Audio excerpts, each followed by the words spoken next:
जहां पर अक्सर लैंड जिहाद, लव जिहाद, धर्मांतरण जैसी कहानियां आम हो चुकी हैं।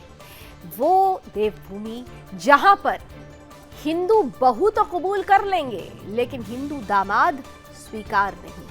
यह खबर उन्हें जरूर देखनी चाहिए जो नीम भीम का ढोल पीटते हैं, जो सामाजिक समरसता की बात करते हैं, जो हिंदू मुस्लिम भाईचारे की बात करते हैं। उन्हें देखना चाहिए कि इस भाईचारे में हिंदू कैसे चारा बना।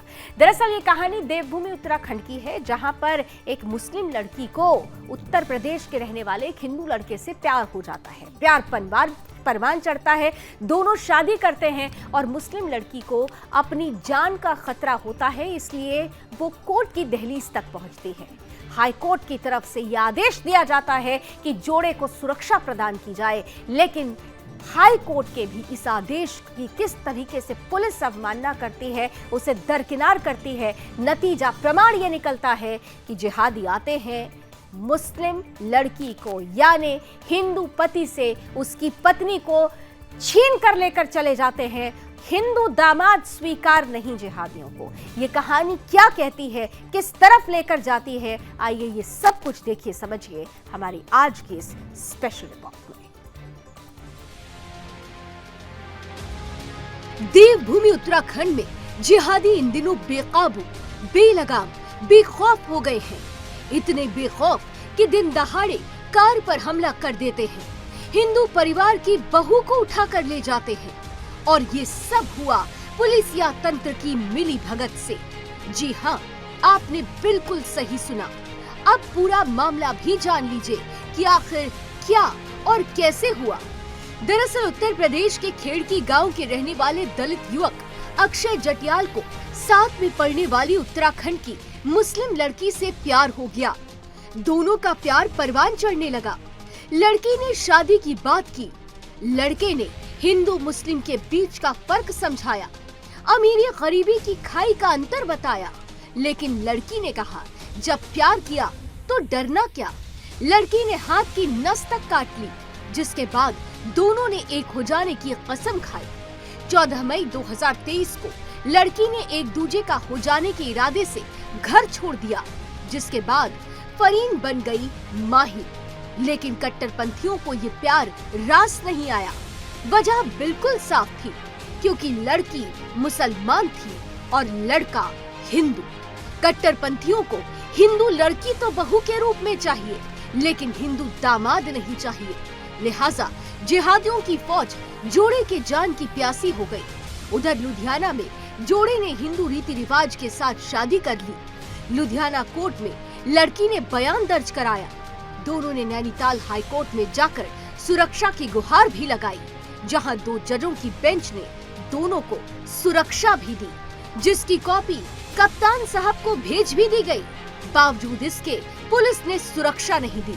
इधर पुलिस की काहिली में डूबी मिली भगत, उधर जिहादियों का आतंक। दोनों समानांतर चल रहे थे और अंत में वही हुआ जो जिहादी करना चाहते थे। अक्षय और माहिर कानूनी सिलसिले से सहारनपुर की तरफ आ रहे थे, तभी उत्तराखंड के थाना भगवानपुर क्षेत्र में एक बुलेरो गाड़ी ने उन्हें सीधी टक्कर मारी। इससे पहले कि वो कुछ समझ पाते, उससे पहले ही हथियारों से लैस जिहादियों ने कार पर हमला बोल दिया। अक्षय पर ताबड़तोड़ गोलियां बरसाने लगे। अक्षय किसी तरह जान बचाकर भागा।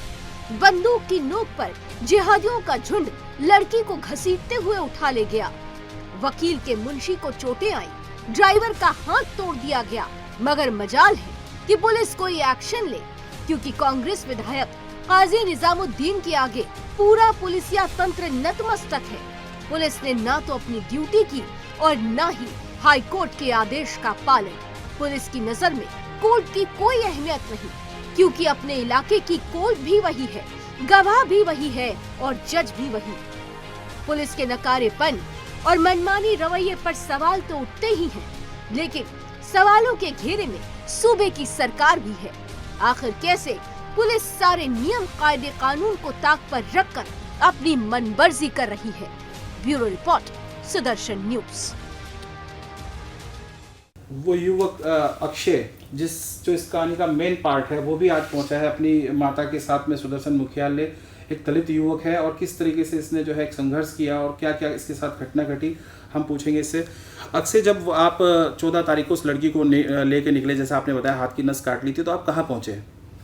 मैं उसके गांव के बाहर पहुंचा। मैंने उसको कॉल की, चल आ जा, जब तू अपने हाथ की नस काट रही तो आ जा, वैसे मर जाएगी वैसा। तो इसलिए वहाँ पहुंचा। फिर वो गांव के बाहर आई रबजाई पे। जब मैं उसे लेके गया, तो कहाँ लेके पहुँचे थे आप? मैं सीधा उसको लेके पहुंचा लुधियाना से हमने प्रोटेक्शन ली। लुधियाना शादी करी हमने, शादी करके प्रोटेक्शन ली। प्रोटेक्शन मिलने के बाद फिर मैं बोला प्रयागराज से भी मैंने वहाँ से, हाँ ठीक है। कोर्ट में अर्जी देने के बाद आप फिर वहाँ से फिर कहाँ गए?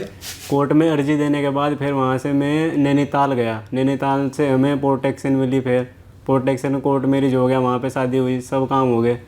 फिर प्रोटेक्शन मिलने के बावजूद भी मैं था, मेरा बुआ का लड़का, वकील का मुंशी, हम गाड़ी में जा रहे थे लड़की का बयान कराने के लिए। आगे से जिहादी आए, मुल्ला गाड़ी भर कर आई पूरी। फ़ोन आया वकील पर, गाड़ी भर कर आए, हम पर बिल्कुल हमला कर दिया, लट बरसाने लगे। गाड़ी बिल्कुल तोड़ फोड़ दी सारी। मेरे भाई का हाथ टूटा, उसका बुआ का लड़के का, उसकी गाड़ी सब तोड़ दी। मुंशी था जो वकील का, उसका सिर फट गया।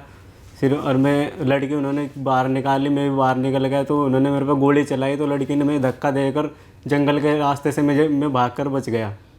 फिर तो लड़की अब इस वक्त कहाँ, मतलब उनके लड़की कहाँ है फिर? लड़की उनके पास ही है। अच्छा, तो लड़की वो आपसे छीन के ले गए? लड़की मुझसे छीन कर ले गए वहाँ। तो जब उनको सूचना कैसे मिली कि उन जिहादियों को ऐसे सूचना कैसे मिली कि आप लोग यहाँ पहुँच रहे हैं? जब हम गाड़ी में बैठे तो वकील साहब पे फ़ोन आया। वकील साहब पे दरोगा का फ़ोन आया, चौकी का, जो नारसन चौकी है जो, वहाँ के दरोगा का फ़ोन आया। उन्होंने बोला कि आप कहाँ पर पहुँचे। वकील ने बताया कि हम यहाँ पर पहुँच गए, काला नदी हमने पार कर दी।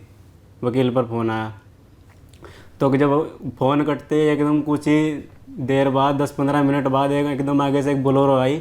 बोलेरो में पूरे भर रहे थे मुसलमान। उन्होंने एकदम हमला कर दिया हमारे ऊपर। वाह रे हिंदू मुस्लिम भाईचारा, हर बार हिंदू ही जा रहा। ये खबर तो इसी ओर प्रमाणित करती है। अक्षय ने हमसे न्याय की गुहार में उसके साथ आवाज बुलंद करने के लिए गुहार लगाई, और हम भी अक्षय को इंसाफ दिलाने के लिए, न्याय दिलाने के लिए लगातार खड़े रहेंगे, हर हिंदू के साथ खड़े रहेंगे। चलिए, एक अच्छी तस्वीर हमारे बीच हो, इस उम्मीद के साथ 9 बजे दिन भर में अभी बस इतना ही। देश और दुनिया की तमाम खबरों के लिए आप जुड़े रहिए सुदर्शन न्यूज के साथ। जय हिंद।